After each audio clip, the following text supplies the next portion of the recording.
The first thing I saw was my wife's ex sitting in the chair marked Dad. Not near it, not beside it, in it.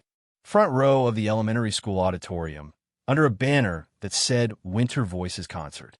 Tyler Grant had one ankle crossed over his knee, wearing the navy coat Ashley used to say made him look like a man from a Christmas movie, while my wife stood behind him, brushing invisible lint from his shoulder like she had forgotten I existed.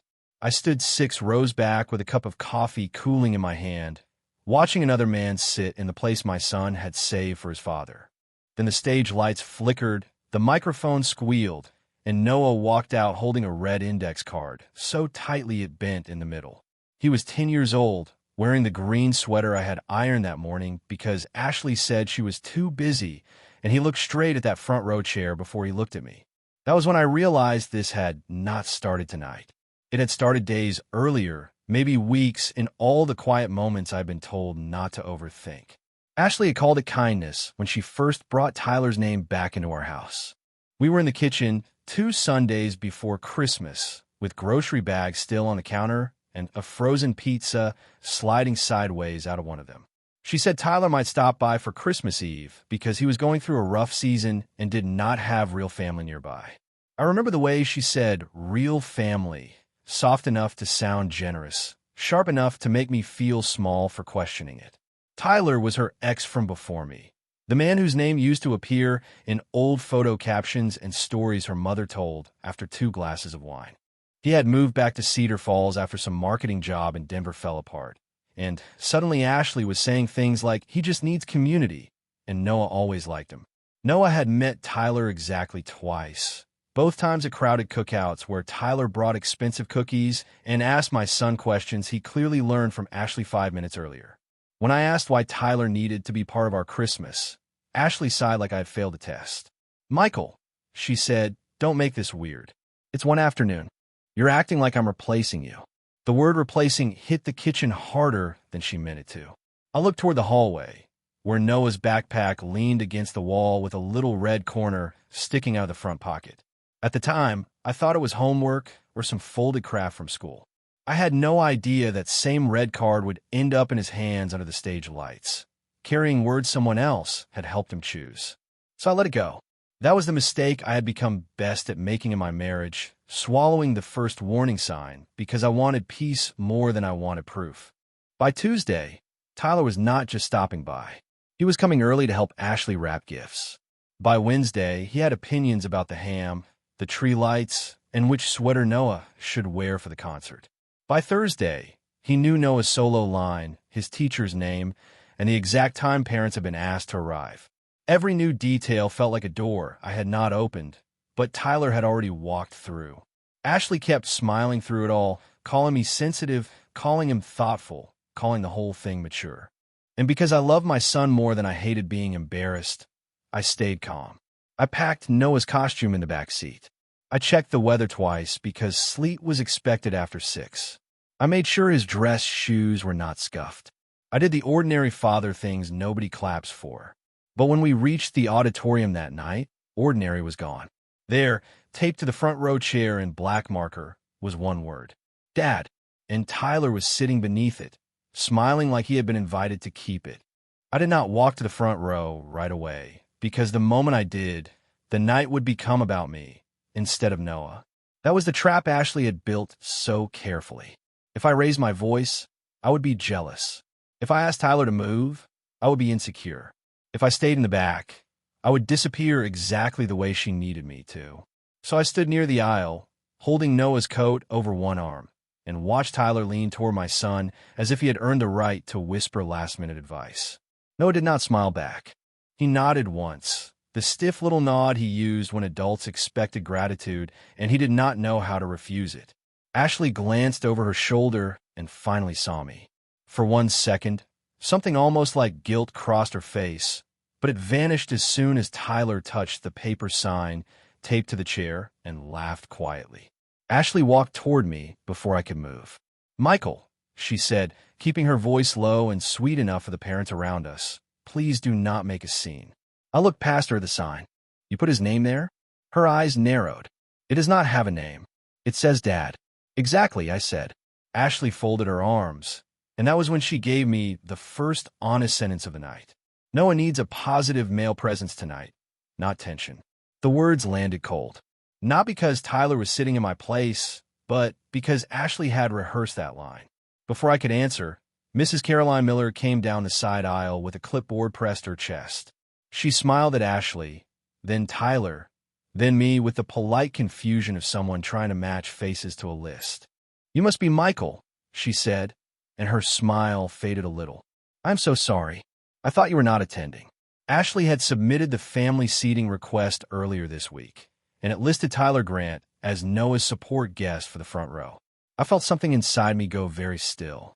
Not angry, not broken, just still, the way the air goes still before ice starts falling from a roof. Ashley turned quickly. "Caroline, it was just for organization. Michael works late sometimes, but I had not worked late all week. I had taken 2 half-days so I could pick up Noah, buy the costume shoes, and practice his speech with him until he stopped stumbling over the second sentence." Mrs. Miller looked uncomfortable and lowered her clipboard. "There was one more thing," she said. "Noah seemed upset at rehearsal today. He asked if he could change his card back, but we had already printed the program order." "Change it back?" I asked. Ashley's hand tightened around her purse strap. Tyler stood from the front row then, smooth and casual, as if he had been waiting for his cue. "Hey, buddy," he called toward Noah. "Remember, just read what we talked about. You will do great." Noah looked down at the red card in his hand, then turned his body slightly away from Tyler. That small movement told me more than any accusation could have. My son was not nervous about performing. He was carrying something. I stepped closer to Ashley and kept my voice even. "What did he change?"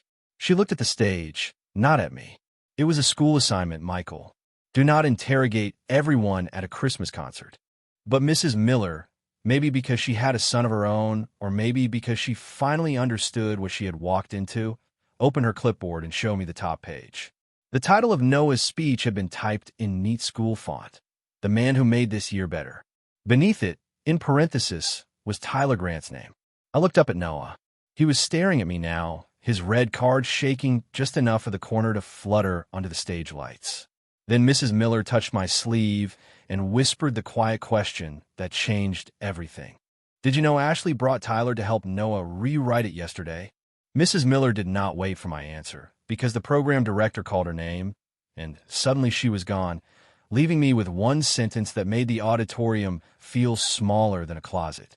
Ashley had brought Tyler to help Noah rewrite it yesterday. I turned toward my wife, but she was already moving, cutting between folding chairs and winter coats, trying to reach Noah before I could. Tyler moved faster. He stepped into the narrow space beside the stage stairs and crouched, his voice warm enough for anyone watching to mistake it for kindness. "Buddy, remember the first line. Start with how I helped your mom smile again." Noah looked at him without blinking. I had seen that look once before, when Noah was 7 and a dentist told him a filling would not hurt. It was not fear exactly. It was the look of a child learning adults sometimes lie politely. Ashley touched Noah's shoulder, and he flinched so quickly that only a parent would catch it. I caught it. She bent close, smiling for the room while speaking only to him. "Honey, this is not the time to embarrass anyone. Just read the nice version." The nice version. That was the second honest sentence of the night. I took one step forward, but Noah's eyes found mine and stopped me. He did not shake his head. He did not plead. He simply held the red card flat against his sweater, like he was protecting something fragile from all of us. A week earlier, I would have told myself I was imagining it. That had been my job in the marriage, editing pain down until it sounded reasonable. But now details began lining up in my head with a clarity that hurt. Tyler knowing Noah's solo line. Tyler asking whether the green sweater was better than the blue one. Ashley saying Noah needed to learn that families can evolve. The way Noah had gone quiet after school on Wednesday, sitting in the back seat with his backpack zipped shut, refusing the peppermint milkshake I bought him from the drive-thru on Main Street. At the time, I thought he was tired. Now I remembered what he had asked before we reached home. "Dad, can somebody be thankful for someone they do not want to thank?" I had laughed, thinking it was about a classmate. "You can be polite," I said, "but you do not owe anyone your heart." He had turned toward the window then. The reflection in the glass had hidden his face, but not the red card on his lap. Back in the auditorium, the choir teacher began arranging children in 2 crooked rows. Parents lifted phones. Grandparents whispered over candy cane programs. Everything looked painfully normal, which made what was happening feel worse. Tyler returned to the front row, but he did not sit immediately.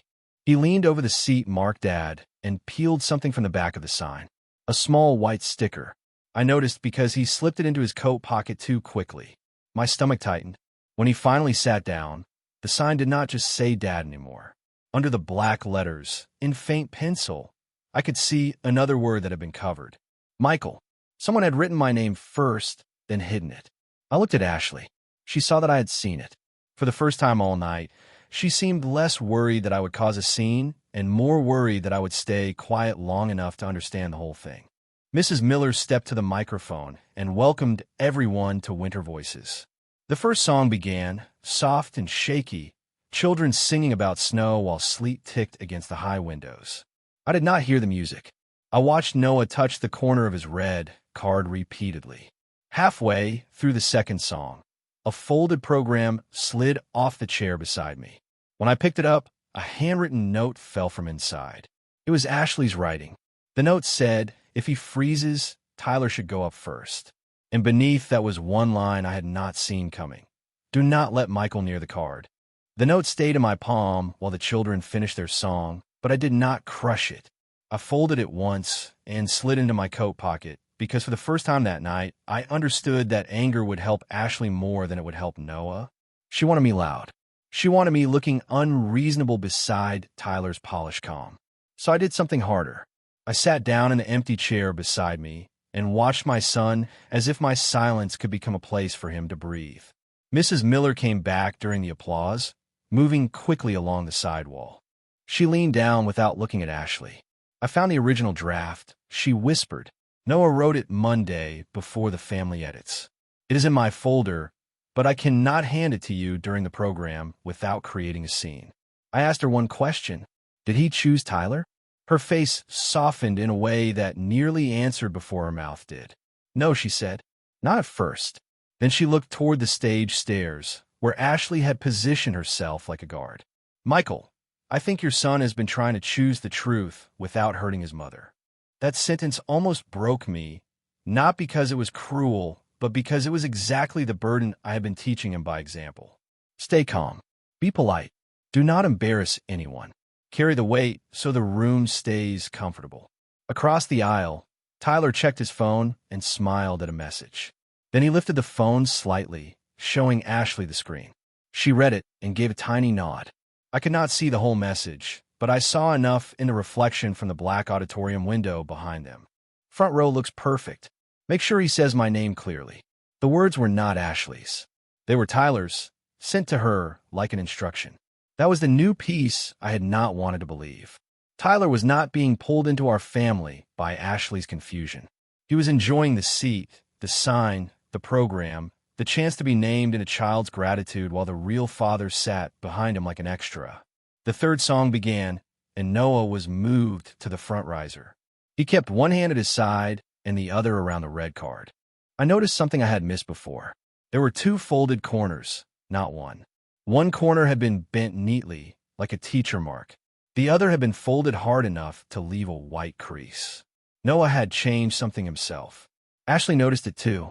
Her expression sharpened. She stepped toward the stage stairs, but Mrs. Miller intercepted her with a bright professional smile. Parents need to remain seated until after student speeches, she said. Ashley's smile became glass. Of course. I am just making sure my son feels supported. Mrs. Miller held her ground. He does. Then she looked back at me for half a second, and in that half second I understood she was giving Noah space. Not me. Noah. The applause after the third song rose, and the program shifted into the gratitude speeches. A girl thanked her grandmother for teaching her to bake. A boy thanked his older brother for helping with baseball. Normal little stories floated through the auditorium, soft and safe, while my family sat on top of a truth no one else could see yet. Noah was third. Before his name was called, he looked down at the red card and rubbed his thumb over the hard crease. Then he turned the card over. On the back, written in pencil so faint I almost missed it from 6 rows away, was one word. Stay. Not in Ashley's handwriting. Not Tyler's. His. Mrs. Miller leaned into the microphone and smiled. Our next speaker is Noah Reynolds, reading the man who made this year better. Tyler straightened his coat. Ashley lifted her chin. Noah walked forward, raised a red card, and stared at the first line for so long that even the piano player stopped moving her hands. Then he took one breath and looked past Tyler completely. Noah looked past Tyler, but he did not find me right away. His eyes moved over the rows like he was searching for the version of himself brave enough to speak. Then his gaze landed on Mrs. Miller, who stood beside the piano with both hands folded over her clipboard. She gave him the smallest nod I had ever seen. It was not permission to embarrass anyone. It was permission to tell the truth without carrying the whole room on his back. Noah lifted the red card closer to his face and began reading in a voice so careful it hurt. This year, someone came back into our lives and helped my mom smile again. Tyler's shoulders relaxed. Ashley closed her eyes for half a second, almost relieved. A few parents made approving sounds, the kind people make when they think they are hearing a sweet blended family story. I stayed still because Noah had not looked at Tyler once while saying it. He read another line. Sometimes families change, and sometimes the person who makes things easier is not the person who is always there. Ashley's fingers pressed against her mouth. Tyler gave a proud little smile, like a man watching his own campaign speech work. Then Noah stopped. He lowered the card. The auditorium waited. He turned it over, rubbed his thumb across the penciled word on the back, and whispered into the microphone, "I do not think this is my sentence." The room shifted. Not loudly, just enough.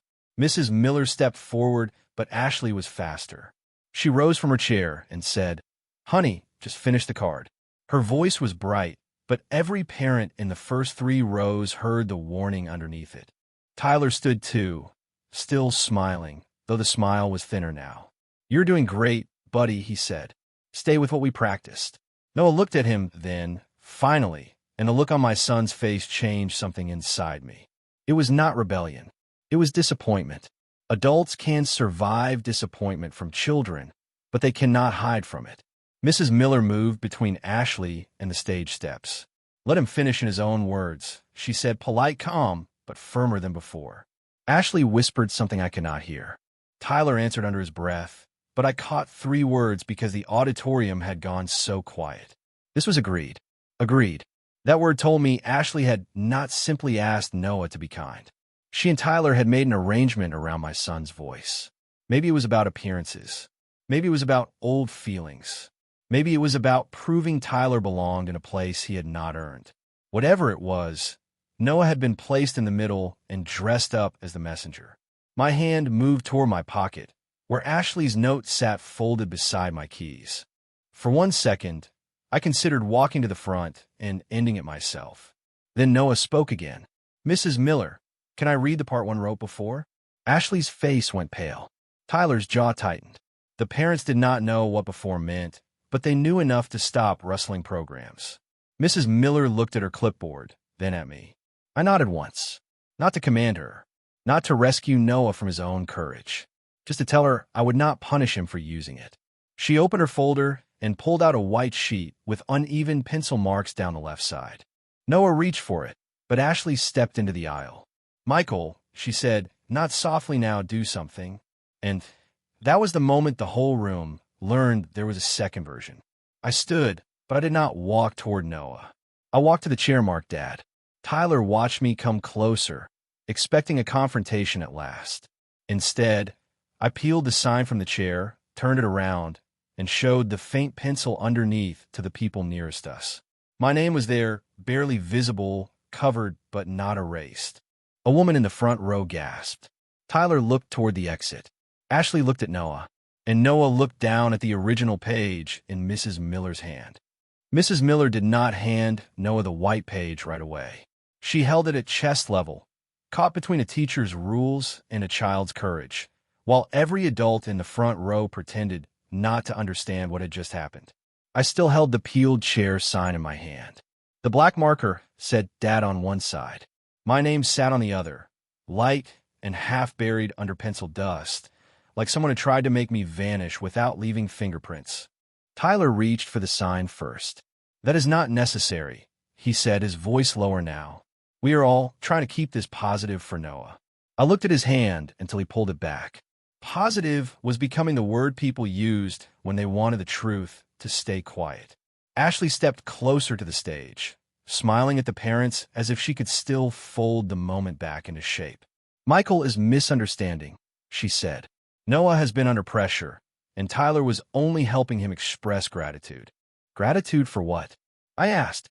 The words came out calm, but they made 3 rows turn toward her. Ashley hated calm more than anger. Anger she could explain. Calm forced her to answer. Tyler cleared his throat. "For being there when things were tense at home. That was his mistake." He said it as if tension had appeared by itself, like weather, not like a chair with another man's name placed over mine. Noah took 1 step away from the microphone.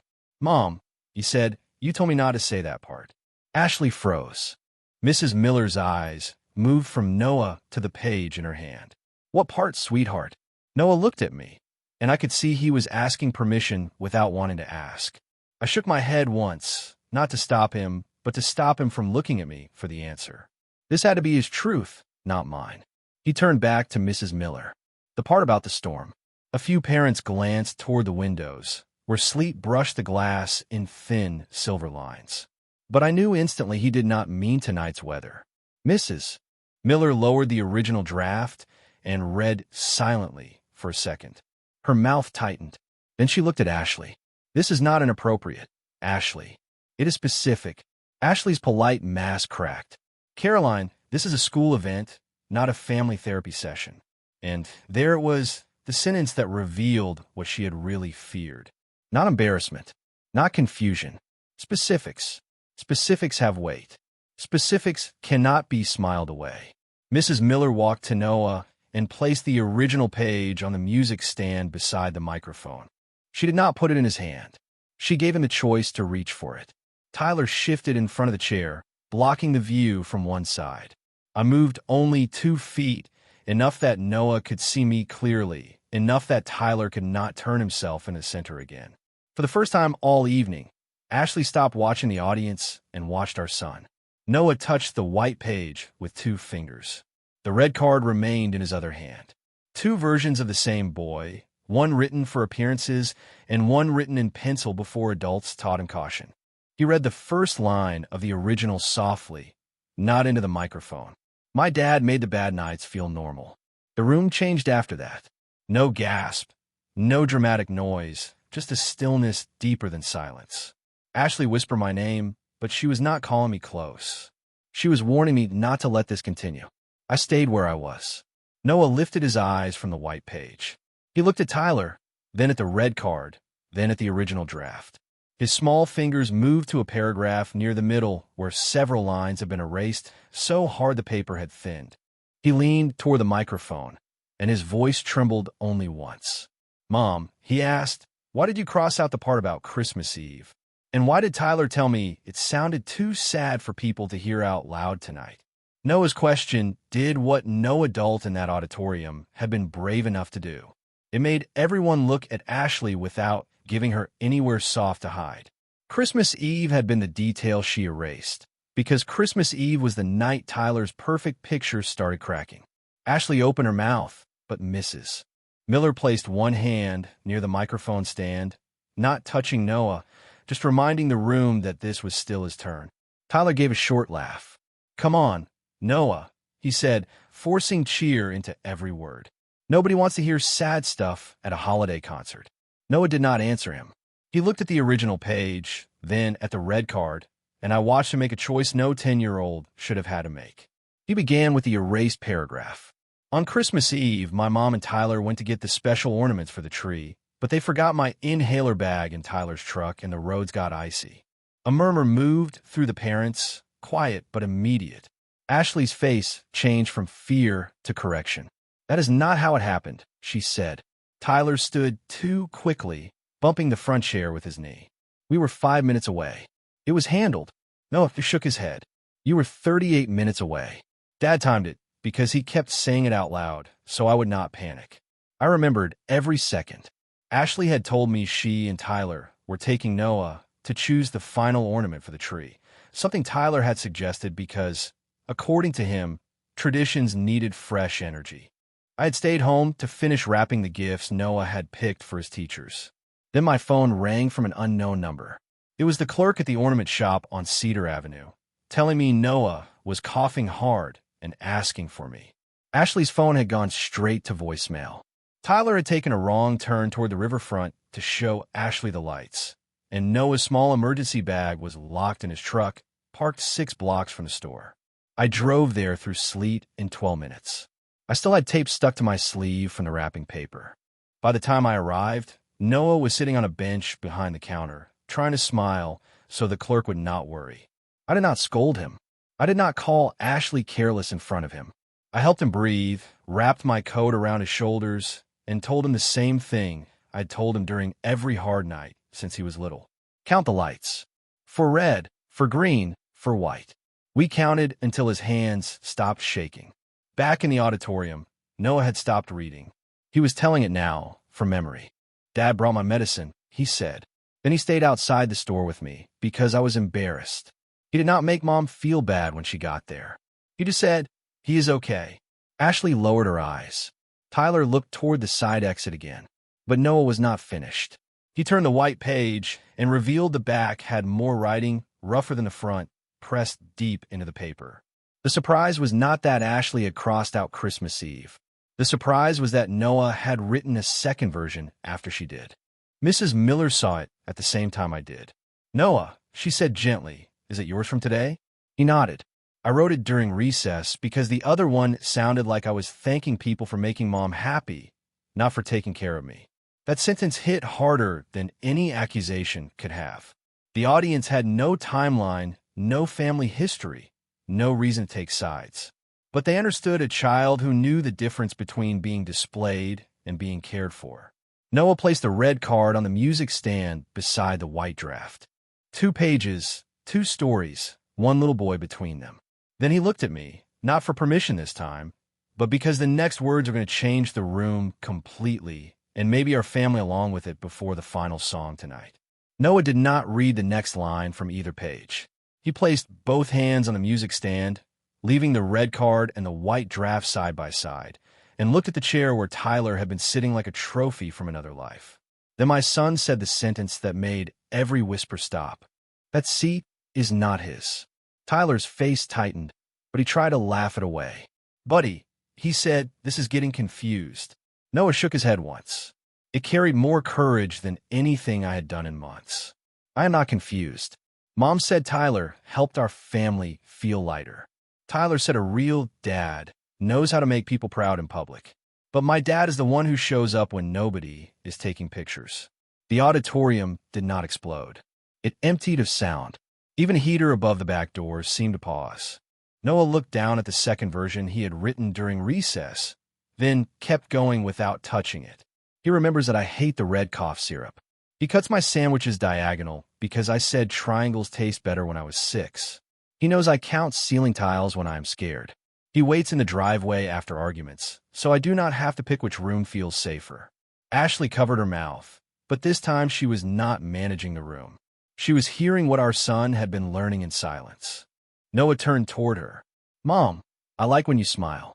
I really do. But I do not want to thank someone for making you happy if it means pretending Dad was not there. Tyler stood halfway, then sat again when several parents looked at him. For the first time all night, his confidence had nowhere to go. Mrs. Miller stepped beside Noah, not to stop him, only to steady the microphone as his hands began to tremble. Noah looked at the red card. This card says Tyler showed me what a real dad looks like. A woman in the second row let out a soft, oh, the kind that sounds almost like pain. Noah swallowed. I did not write that. Mom said it sounded mature. Tyler said people would clap. I saw Ashley close her eyes, because there are some lies that only sound harmless until a child repeats how they were built. Then Noah picked up the red card and folded it in half, slowly, not dramatically, just carefully, as if he was done carrying it open. He looked past the lights until he found me. My dad is the man who stayed. He stayed when I was sick. He stayed when Mom was mad. He stayed when I was quiet. He stayed even tonight when someone put his name on the back of a chair instead of the front. That was when I felt my throat close, not because I had won, but because no father wants his child to have to defend his place in the family. I wanted to go to him. I want to take the microphone away from a 10-year-old boy asked to clean up adult confusion. But Noah was not finished. He picked up the white draft now, the original one, and read the last sentence in a voice steadier than before. This year, I am thankful for my dad, because he taught me love is not the person who looks best beside you. It is the person who stays beside you when things get hard. Nobody clapped at first. They just sat there, absorbing it. Then one pair of hands started, somewhere near the back. Another followed. Soon the applause filled the room, not loud like celebration, but heavy like respect. Tyler slipped out during it. Ashley did not follow him. She remained at the front, staring at the empty chair. Mrs. Miller touched Noah's shoulder and guided him down the steps. I met him halfway. He handed me the folded red card and whispered, "I changed the back too, but you cannot read it yet." Before I could ask why, Ashley stepped between us and said quietly, "Michael, we need to talk before New Year's." Ashley did not ask me to come home after the concert. She asked me to sit in the passenger seat of my own car while Noah slept in the back, one hand closed around the folded program Mrs. Miller had given him. That told me everything. Home had become a room where every sentence needed witnesses removed first. We drove through Cedar Falls in silence, past dark storefront windows and Christmas lights blurred by sleet. Ashley kept looking at the red card in my hand, the one Noah had folded and told me not to open yet. Finally, she said, "I thought I was helping him understand change." I did not answer right away. At a stoplight, I watched Noah breathing in the mirror. "Change does not need a script," I said. Ashley turned toward the window. Tyler called before we reached the house. She declined both calls. That should have felt like justice, but it only felt late. Inside, Noah went straight upstairs. Ashley and I stood in the kitchen where the whole thing had begun. Grocery bags replaced now by unopened gifts and a bowl of candy, canes nobody had touched. She said Tyler made things feel easy. He remembered who I was before bills and schedules and parent-teacher emails. I nodded, because for once she was not lying. She just had not noticed the price. "Easy for you became heavy for him," I said. She looked toward the stairs, and the first real regret of the night crossed her face without performance. "Did he hate me?" she asked. "No," I said. "That is what made it unfair." The next morning, Ashley removed Tyler from the family group chat, canceled the New Year brunch he had planned to attend, and wrote Mrs. Miller an apology that did not mention me once. I noticed that. It was the first apology she made without asking me to approve how it sounded. Still, I did not move back into the bedroom. I slept in the den, not as punishment, but because trust had become a hallway I could not cross just because Christmas music was playing downstairs. Noah and I built his science kit on the coffee table. Ashley made dinner twice and burned the rolls once. Nobody joked about perfect families. Nobody said Tyler's name. On New Year's Eve, I packed a bag for a week at my brother's place across town. Ashley saw it by the door and did not cry or block me. She handed me an envelope instead. Inside was the original speech draft, copied by Mrs. Miller, and the seating request Ashley had submitted. Tyler Grant was written where my name should have been. Beneath it, Ashley had added a note in blue ink. I did this because I wanted a picture, not because it was true. I folded it carefully. "Thank you," I said. It was not forgiveness. It was the first clean brick in something either of us might rebuild, separately or honestly. At 10 minutes before midnight, Noah came downstairs in socks, holding the red card. He sat beside me on the porch steps while fireworks popped miles away over the football field. "You can read it now," he said. The front still had the sentence I already knew. Tyler showed me what a real dad looks like. It was crossed out so hard the paper was fuzzy. On the back, under the penciled word "stay," Noah had written, "My dad is the man who stayed, but I want him to stay where he can breathe too." I read it 3 times. The cold bit my fingers, but I could not move. Noah leaned into my shoulder. "Are you leaving us?" he asked. I put the card between us. I'm not leaving you, buddy. I am changing where I sleep until adults stop making children carry adult things. He nodded like he understood enough. At midnight, Ashley opened the front door. She did not step outside. She only watched Noah's head on my shoulder and whispered, "Happy New Year, Michael." I looked at the red card, then at my son, and for the first time in months, staying did not mean disappearing.